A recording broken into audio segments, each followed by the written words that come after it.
রাধিয়া কি মাতা কি ভক্তা কি ভুবন মঙ্গল হরিনাম সংকীর্তন কি ভুবন মঙ্গল হরিনাম সংকীর্তন কি দোল করতাল কি মাতৃ সংঘ কি মাতৃ সংঘ কি পরমার প্রেম সবল বৃন্দাবন বিলাস কি রাধা রানী কি রাধা রানী কি।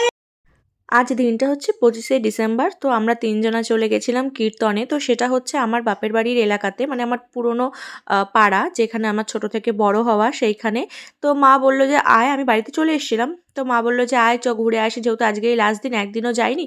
আমি বললাম যে ঠিক আছে। তো আমি আর সোনা একদম বাড়ি থেকে রেডি হয়ে এসেছিলাম। তো দেখো যে স্কুলটা দেখালাম সেটা কিন্তু আমার প্রাইমারি স্কুল, মানে 1 থেকে 4 পর্যন্ত এই স্কুলে কিন্তু আমি পড়াশোনা করেছি। তো তারপরে মা ওখানে বসেছিল। তো লাস্ট আর কি কীর্তন যেটা সেটা হয়ে গেছে। তারপরে ওখানে সবাইকে খেতে দিয়ে আর কি খেতে বসিয়ে দিয়েছে। আর আমার ছেলে ওই যে বেলুন দেখেছে, কালকে আমার ছেলে এসেছিল আমার ভাইয়ের সাথে। তো বেলুন নিয়ে গেছে বাড়িতে গিয়ে, তো বেলুন ফাটিয়ে ফেলেছে, তার জন্য খুব কান্নাকাটি করেছে। এখন যেই বেলুন দেখেছি বেলুনও লাগবেই। তো আমি বারবার বেলুনের ওখানে আসছি, কিন্তু বেলুনওয়ালা খেতে বসে পড়েছে আর আমি ওকে দিতে পারছি না। তো যেখানেই ওকে নিয়ে যাচ্ছে ও সেই হাত ধরে টেনে টেনে ওখানেই নিয়ে আসছে। তারপর আর কি করব, সবাই তো বেলুন অনেকের হাতে দেখছে, আর ও আরও ওরকম আর কান্নাকাটি করছে, ওর বেলুন চাই চাই করে। তো ফাইনালি আমি গেছিলাম। তো তখন আর ওখানে পাইনি, কিন্তু ওখানে ওনারই একজন চেনা জানা আর কি পাশে আইসক্রিম বিক্রি করছিল, ওনারই বন্ধু। তো উনি বললো যে ঠিক আছে তাহলে আমি তোমাকে দিয়ে দিচ্ছি, তুমি আমাকে পয়সা দিয়ে দাও। তো আমি অশ্মির জন্য একটা কিনেছিলাম আর ও সোনার জন্য একটা কিনেছিলাম। তো দেখো এই যে আর একজন পুচকু চলে এসছে। আর এখানে গুড্ডি বুলি ওরা ছিল, ওর সাথে খেলা আর কি সোনার সাথে ওরা মজা করছিল। আর সোনা এখন এই যে ধুলোবালি পেয়েছে, ব্যাস এই ধুলোবালি নিয়ে কিন্তু এখনও বসে পড়বে এখানে। কারণ ও তো বাড়িতে ধুলোবালি পায় না, আর ধুলোবালি পেলে মানে ওকে আর মানে কিছুতেই আটকে রাখতে পারি না। সারাটা যতক্ষণ ছিল সেই সময়টা পুরোটা ওই ধুলোবালি মেখে হাত দিয়ে আর কি বেলুনটা ওখানে ও আর কি পোতার চেষ্টা করছিল, যেহেতু সেটা আর হয়নি, কি আর করা যাবে। আর আমি খেতে বসতে পারিনি। আমি বাড়ি থেকে যদিও খেয়ে গেছিলাম, কিন্তু আর ওখানে গিয়ে আমি জানি ওকে নিয়ে আমি খেতে বসতে পারবো না। আমার ছেলে এতটাই শান্ত, ওকে নিয়ে আমি কিছুতেই ওখানে বসতে পারবো না। তারপর আমার বাবাকে দেখেছে চলে গেছে দাদাইয়ের কোলে। তারপর দেখো চলে এসেছিলাম আইসক্রিম খেতে, ভীষণ গরম লাগছিল আমার, কেন জানি না। তারপর মাকে বললাম যে মাও খিচুড়ি খেয়ে এসছে আর আমার জন্য একটু প্রসাদ নিয়ে নিয়েছিল বাড়িতে খাবো বলে।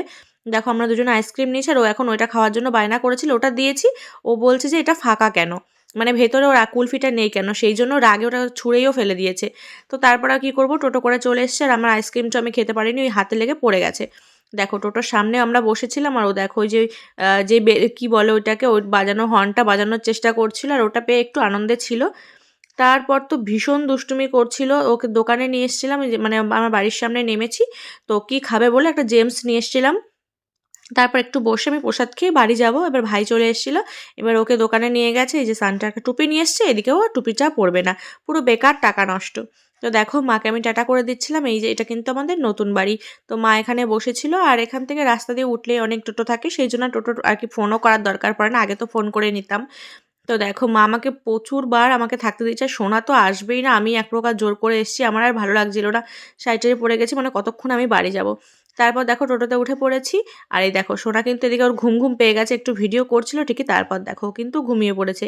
তারপরে বাড়ি এসে ওকে টোটো থেকে নামিয়ে, মানে এক প্রকার যুদ্ধ চলেছে, মানে যেই হাওয়া পেয়েছে না আর ও ঘুমিয়ে পড়েছে। তো ঠিক আছে, সবাইকে মেরি ক্রিসমাস। তো সবার ভিডিওটা কেমন লাগলো অবশ্যই কিন্তু কমেন্ট করে জানিও, ভালো লাগলে লাইক কমেন্ট শেয়ার করে দিও। তো ঠিক আছে, টাটা, দেখা।